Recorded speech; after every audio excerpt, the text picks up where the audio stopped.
পড়ার বিষয় পক্ষ থেকে বলছি, তোমরা যারা ক্লাস 11-এ পরীক্ষা দিয়েছো তাদের পরীক্ষা শেষ হয়ে গেছে এবং কিছুদিনের মধ্যে রেজাল্ট বেরোলেও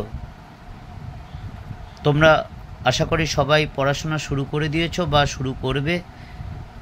তা পড়াশোনা শুরু করা আগে একটা জিনিস তোমাদের কাছে পরিষ্কার হয়ে যাওয়া উচিত যে তুমি কি করতে চলেছো। এর জন্য আমরা পড়ার বিষয়ের পক্ষ থেকে পল সায়েন্স ক্লাস 12-এর যে পল সায়েন্স তার নাম্বার ডিভিশনটা তোমাদের সামনে সহজ সরল ভাষায় নিয়ে এসেছি, যাতে তোমরা সহজেই বুঝতে পারো এবং তোমরা কিভাবে পড়বে, কোন পথ ধরে পড়বে বা কোন অধ্যায়গুলোর উপর গুরুত্ব দেবে সেটা সম্পর্কে কিন্তু আশা করি তোমাদের পরিষ্কার ধারণা হবে। যদি তোমাদের ধারণা পরিষ্কার হয় তাহলে চ্যানেলটি অবশ্যই সাবস্ক্রাইব করো এবং তোমাদের বন্ধুদের দেখতে বলো এবং বেল আইকনটা টিপে রাখো, কারণ আমরা পরবর্তীকালে রাষ্ট্রবিজ্ঞান সহ এডুকেশন, হিস্ট্রি, ফিলোসফি, 11-12 বা গ্র্যাজুয়েশনের বা ক্লাস 10-এর ইতিহাসের বিভিন্ন বিষয় নিয়ে হাজির হব। কাজেই তোমরা তাহলে সাথে সাথে নোটিফিকেশানটা পেয়ে যাবে। তা যাই হোক, তা আমরা এই পল সায়েন্সের নাম্বার ডিভিশনটা দেখি। দেখো, তোমরা জানো যে পল সায়েন্সে 24টা এমসিকিউ থাকে, 16টা এসএকিউ থাকে এবং 8 নম্বরের 5টা লিখতে হয়, 40 নাম্বার থাকে। টোটাল 80 নাম্বারের আমাদের লিখিত পরীক্ষা হয় আর 20 নাম্বার প্রজেক্ট থাকে।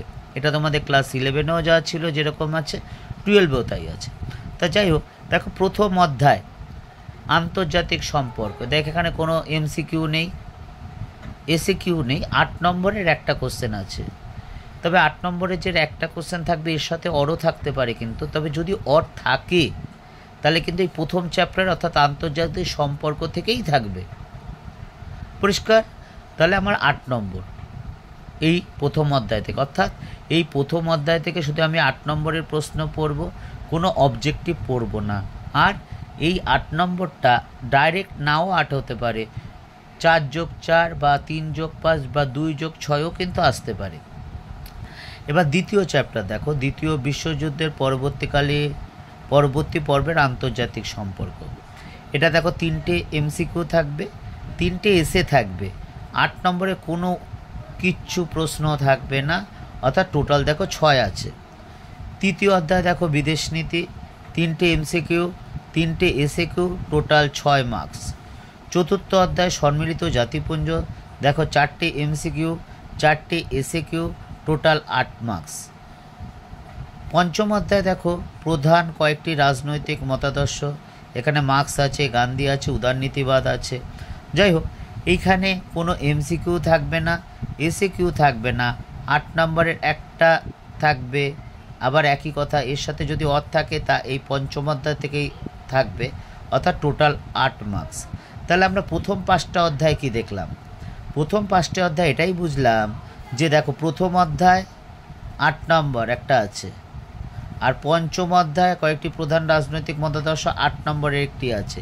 অর্থাৎ এই প্রথম আর পঞ্চম অধ্যায় থেকে 8 পড়ব, আর অবজেক্টিভ পড়ব না।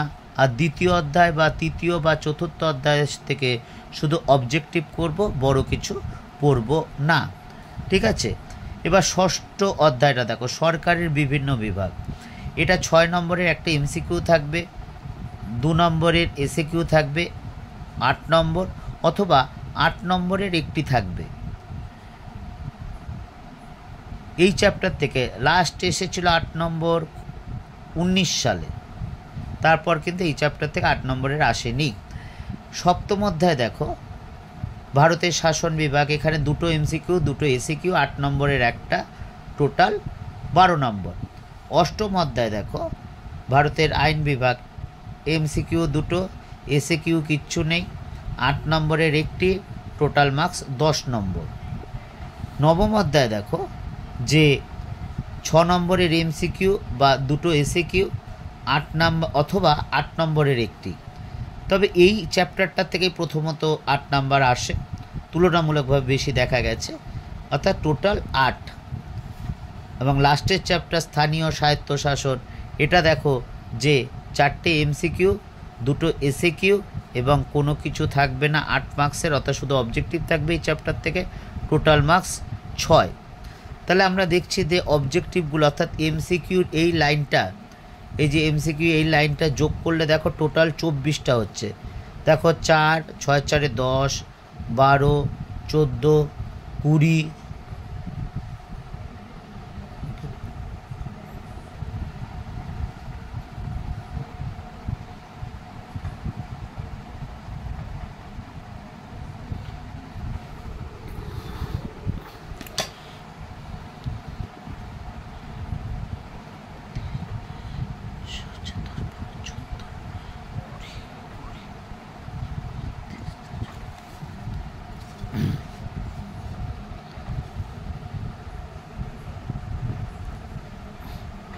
দেখো এখান থেকে এমসিকিউ দাঁড়াচ্ছে, কি দাঁড়াচ্ছে? 4 6 4 10, 12, 14, 6 20, 24, 27, 30 নাম্বার। কিন্তু 30 নাম্বার হলো এমসিকিউ, কিন্তু 24টা এমসিকিউ থাকবে। এবার এই জায়গাটা দেখো, নবম অধ্যায় আর ষষ্ঠ অধ্যায়, ভালো করে দেখো, ষষ্ঠ অধ্যায় আর নবম অধ্যায়, এখানে 6টা এমসিকিউ আছে, এখানে 6টা এমসিকিউ আছে, ঠিক আছে। এই 8 নম্বরে অর্থাৎ এই 6 এবং 9 অধ্যায়ে 8 নম্বরের একটা বড় কোশ্চেন আসবে। তাহলে সেই ধরো 9 নম্বর চ্যাপ্টার থেকে এলো 8 নম্বরের প্রশ্ন, তাহলে এই 6টা আসবে না, এমসিকিউটা থাকবে না। বা যদি ষষ্ঠ অধ্যায় থেকে থাকে তাহলে ষষ্ঠ অধ্যায়ে এই 6টা বাদ যাবে, তাহলে 30 থেকে 6 মাইনাস দিলে 24 হচ্ছে। এবার এসিকিউ দেখবে একইভাবে 18টার বদল 18টা হবে, 16 নাম্বার হবে, অর্থাৎ একটা 2 বাদ যাবে, এই 2টা বা এই 2টা যে কোনো একটা 2 বাদ যাবে, এবং 8 নম্বরের 5টা লিখতে হবে। দেখো প্রথম অধ্যায় থেকে একটা লিখতে হবে, এটা হবেই, পঞ্চম অধ্যায় থেকে হবেই, ষষ্ঠ অধ্যায় থেকে আসতেও পারে, সপ্তম অষ্টম আসবেই, আর নবম অর্থাৎ নবম অধ্যায় আর ষষ্ঠ অধ্যায় থেকে যে কোনো একটা চ্যাপ্টারে 8 আসবে, বাকি চ্যাপ্টারটা আসবে না। তবে তুলনামূলকভাবে দেখা গেছে একমাত্র 19-এ এই ষষ্ঠ চ্যাপ্টার থেকে এসছে, আর বাকি সব কিন্তু নবম অধ্যায় থেকেই এসছে, এবারও এসেছে। আর তাহলে 8 নম্বরের 5টা হলো 40, তাহলে 24 যোগ 16 প্লাস 40 সমান সমান 80। এই হচ্ছে তোমাদের কিন্তু পরীক্ষার প্যাটার্নটা, কোশ্চেন প্যাটার্ন। কাজে তোমরা যদি এটা ভালো করে বুঝতে পারো এবং নিয়ম মাফিক পড়াশোনা করো, পরিশ্রম করো, অবশ্যই তোমাদের যে 3 মার্চ পরীক্ষা শুরু হবে 2025 সালে, অবশ্যই ভালো পরীক্ষা হবে। এবং এখন থেকেই তোমরা শুরু করে দাও। আর ভিডিওটি লম্বা করে লাভ নেই, এখানেই শেষ করছি। ভালো আগাম শুভেচ্ছা রইল পরীক্ষার।